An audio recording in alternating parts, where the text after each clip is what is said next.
سلام داملای شیرین سخن. از نام یک نفر مخلص شما داملای محترم، من یک سوال دارم، التماس جواب عمیق دهید. من 3 سال پیش طواف خانه خدا کردم. در سن 36 ساله می باشم. بعد از طواف کردن به خود مقصد گذاشتم که هر آنچه که خداوند بر من حرام کرده است دست میکشم و با یک دختر از شوهرش برای کودک نکردن جدا شده بود شناس شدم. خوب گوش اندازین. و او را با طریق مسلمانی به نکاح خود در آوردم. با او 5 سال باز زندگی کرده ایستادم و صاحب یک فرزند شدم. این دختر بگیم حساب بیوه گرفتن و سبب کودک نکردنش این مرد حاجی است. نکاح کرده است، به طریق اسلامی گرفته است. و یک روز شب به خانه در آمدم، زنم را با یک مرد ناشناس در جاگه خود در حالت مادرزادی قپیدم و آنها را یگان گپی گنده نگفتم و والدین زن را یعنی اپش را آوردم و شاهد همین کس زنم را 3 طلاق کردم. داملای محترم، به من گوید که من با این گناهی که 3 طلاق گفتم در نزد خداوند چقدر گناه و عذاب میکشم. به من گوید که تا به گوش خود شنوم. یعنی این برادر، یعنی به سبب این قدر اسلام یک دینی هست که در دل آدم چنان رحمی را پیدا میکند که همان زنی را که در حالتی بگیم زنا با یک مرد دیگر میقپد و به یک سبب طلاق گفتن این مرد در خوف است و اون زن بدبخت نی.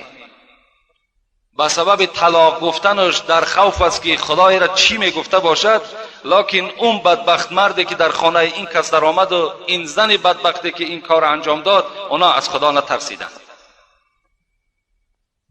این برادر انشاءالله تو از جوابگری در نزد خدا با طریق کامل باوری کن که تو خلاص هستی و البته هیچ مرد دیگر برای خود روا نمی بیند در حالتی که زنی خدا با یک مرد بیگانه می بیند و با او دیگر زندگی کند. اگر چنده که دستورات اسلامی هست که اگر عفوش کنی حق توست میتونی که عفوش کنی، لیکن اگر زندگی هم که نکردی طلاق هم که کرده باشی خیر باز اینا تو میتونی که از همون مفتی ها پرسان کنی، لیکن به عقیده من باشد تو کاری خطا نکرده، خوب کردی که از این زن جدا شدی. یعنی احترام حاجگی ترا ندانست، احترام اسلامی ترا ندانست. و زمانی که یک بار این بدبخت شده بود باز مثال در بخت شما مسلمان داخل شد و به قدر شما که نرسید حالی او این است.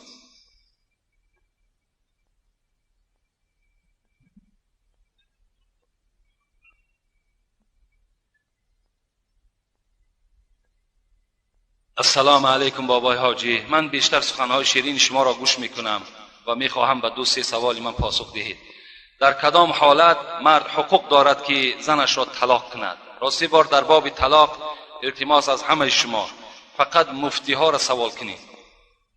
طلاق موضوع ما نیست، اگرچه ما کتاب طلاق خواندیم لیکن ما فتوا نمیدیم، زیرا طلاق بسیار نازکی ها دارد، بسیار نازکی ها دارد. این فقط کار مفتی هست. میرین مفتی را مراجعت میکنین در کدام حالت طلاق درست است، در کدام حالت نادرست است.